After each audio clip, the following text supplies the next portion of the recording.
This is it. Welcome back to Laguna Seca Raceway. We're actually here with the Chevrolet Corvette team, and if you haven't seen the previous video, make sure to go check it out because we actually get to ride in and experience this all-new high-revving C8 Z06. I have a link at the top of the screen or in the description of this video, so make sure to go check out that video. Today, we're going to talk to one of the lead engineers behind the handling of this new Z06 to try to find out how it differentiates between each model and what to expect. As always, if you enjoy this video, please make sure to hit that like button. It really does help this video be found more in the YouTube algorithm. Leave your thoughts down below. Plus, if you enjoy this video, please make sure to hit that subscribe button and the notification bell so you're notified on all the latest videos coming out more like this.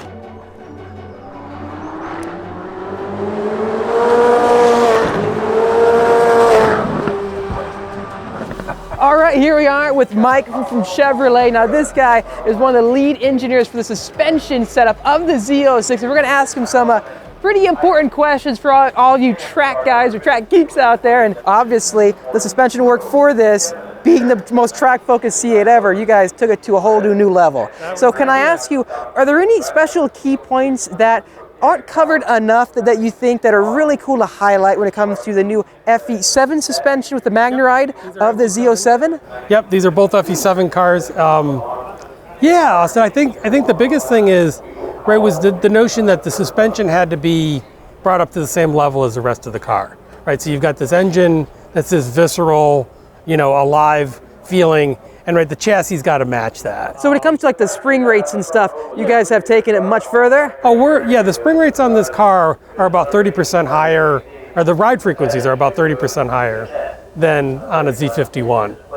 The biggest difference is the spring rates. They just bring a level of platform support to the car that there really isn't another way to get that. The roll support, just the general platform support, and then you add the damping along with that. So will you feel the difference between like a Z07 car and a standard Z06? So the big difference from a Z51 to this is really ride frequency. It's about 30% higher ride frequency, which is a huge difference.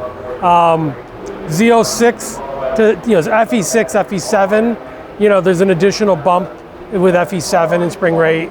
But then getting the tire difference is huge as well. Oh, yeah. And that really helps define the suspension package. Well, with the Cup 2Rs and the carbon fiber wheels, are you getting a new calibration for this setup in the sense of like, if you order it like this, they'll put it in a different tune, or how does that work? For MR, we were able to keep a common cal. So whether you had the aluminum wheel or you had the carbon fiber wheel, you get the same MR cal. There is a different MR cal as you go from FE6 to FE7. There is a steering cal different. Oh, really? It comes with the carbon wheel though.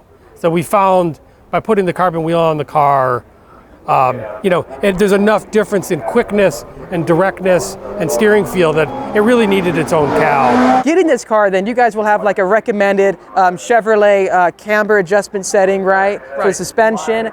And altogether, then I think people need to run it stock to get a feel for what it can do, but before changing it out, because as you were saying, this was engineered on the racetrack, and the maximum capability you can have is basically right here. Over here towards the front of the Chevrolet booth with Mike, checking out another Z07 with carbon fiber wheels, but this one is the painted finish, right? That's right. This whole car has the carbon flash painted surfaces. So when you get the wheels like this, you also get like the spoiler and the painted finish as well. Very cool. Yeah, it's a nice look.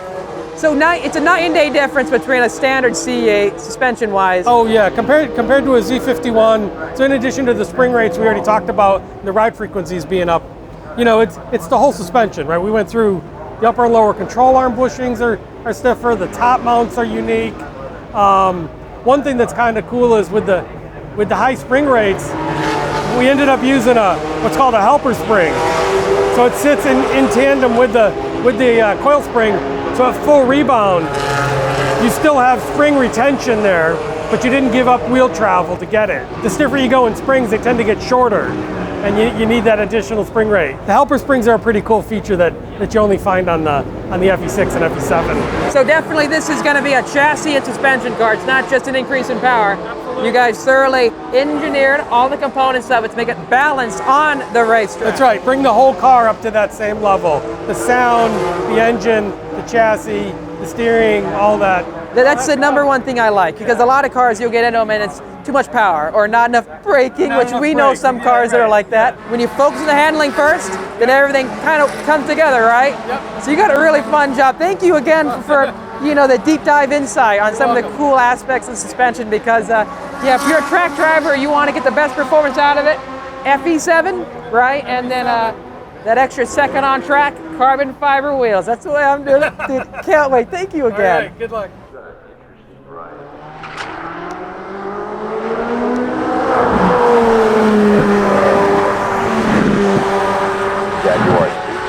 It seems to me FE7 for the Z07 package is the way to go, unless you don't want to track or get the most aggressive setup possible. If you want more of the street composure, then a standard Z06 will be just great for that. Please let me know what you prefer in the comment section down below. It all depends on your personal use. I know a lot of people who would prefer the non-Z07 FE7 suspension because, again, they aren't chasing lap times. It's all about what you're after. There's basically a spec for everyone, and if you're as serious as I am, then the carbon wheels are a must. They're the way to get this car. Overall, I'm happy they made an uncompromised variant, specifically for all of us who want to extract all the performance out of the vehicle as possible. All right, here we go, leaving the Chevrolet booth right now. The team is just super cool to talk to and learn about the vehicle. I'm kind of like a nerd when it comes to hearing cool facts and data, and hearing from the guys over here.